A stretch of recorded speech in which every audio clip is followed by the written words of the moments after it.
Dear viewers, thank you very much for play this video. I have appeared in front of you again today. Today I will present an instructional video for beginners. My topic today is about what are keyframes in animation, origins and modern uses, and basic concepts of animation. Watch this video carefully and you will benefit even a bit.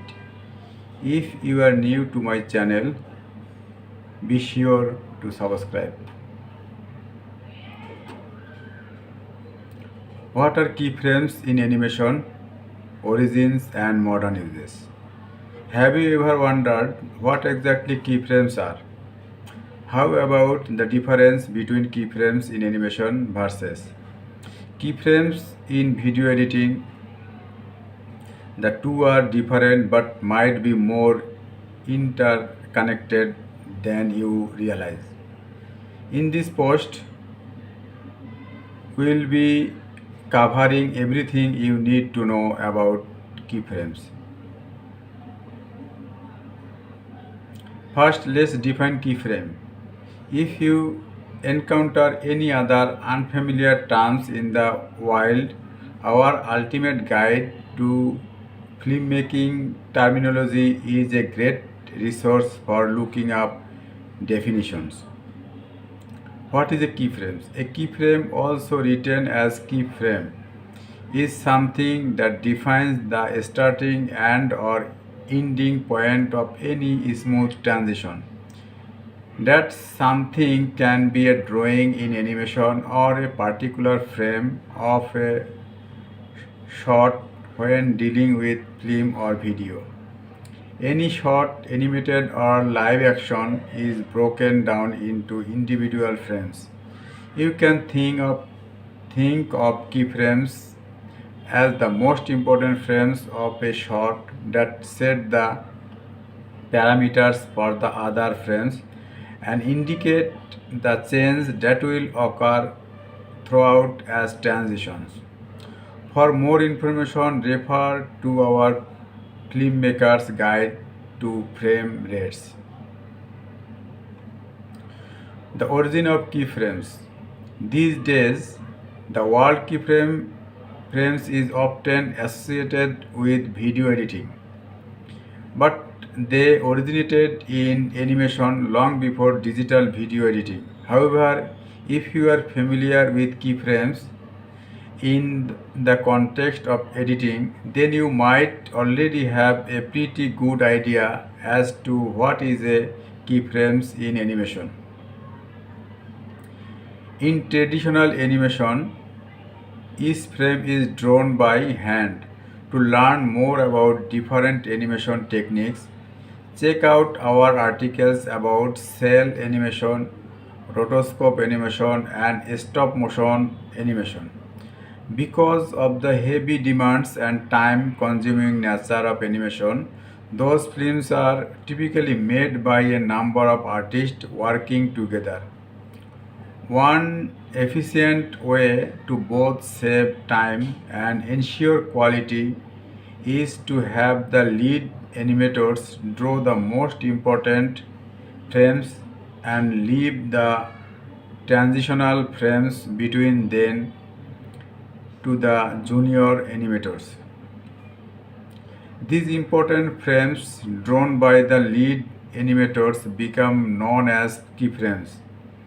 The transitional frames that connected the various keyframes together become known as in-betweens.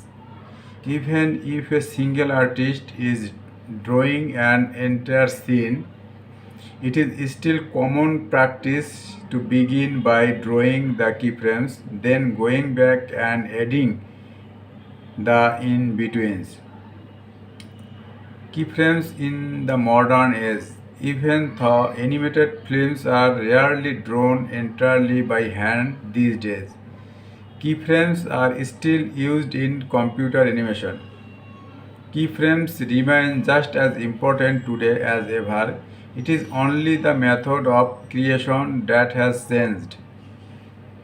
Keyframes no longer apply to just animation. However, since the advent of non-linear editing software and video editing apps, keyframes have become an integral element of standard video editing. The literal definition is still the same, a frame that designates the start end of a transition, but it now manifests differently and can apply to new context. As used in the context of video editing, keyframes might set the parameters for motion. They might be used to fine tune a video transition, or they might control time adjustment made to effects applied to a video. The good thing about using modern technology when working with keyframes is that the editing software can fill in all of those pesky in betweens, automatically saving you a great deal of time and effort. What is cell animation? So those are the basics of keyframes in both animation and video editing. But there is a lot more to learn about the world of animation. One of the most tried and true methods of traditional animation was known as cell animation. But what does that mean? Learn everything you need to know about cell animation.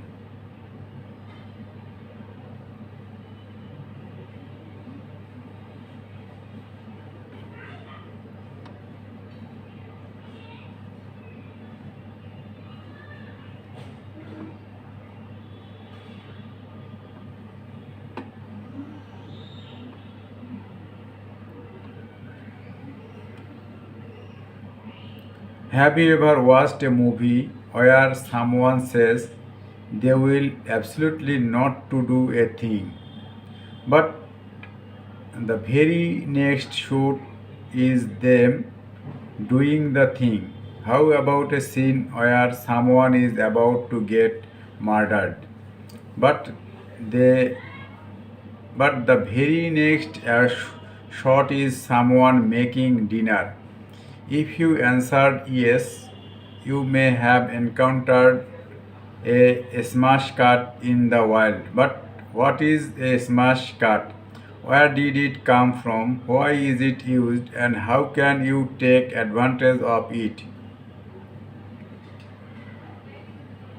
Let's define a smash cut.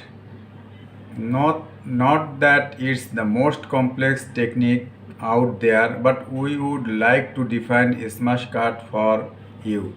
In this way, you won't be confused and we can focus on explaining it with smash cut examples, along with mentioning common characteristics that make a smash cut easy to spot.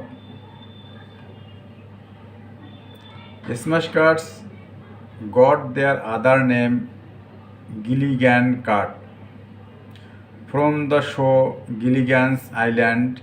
In it, one of the characters, like Gilligan, would be adamant that they would not do something, only for the very next shot to be them doing the thing. This is an early smash cut example, and plenty of television shows and movies have used them for comedic value. A smash cut, whether for comedy, horror, or drama, relies on a setup and a punchline each and every time. While this makes them great for comedies, this type of cut is very versatile. The clip below presents in just 40 seconds a few examples of smash cuts from different movies, as well as streaming sensation.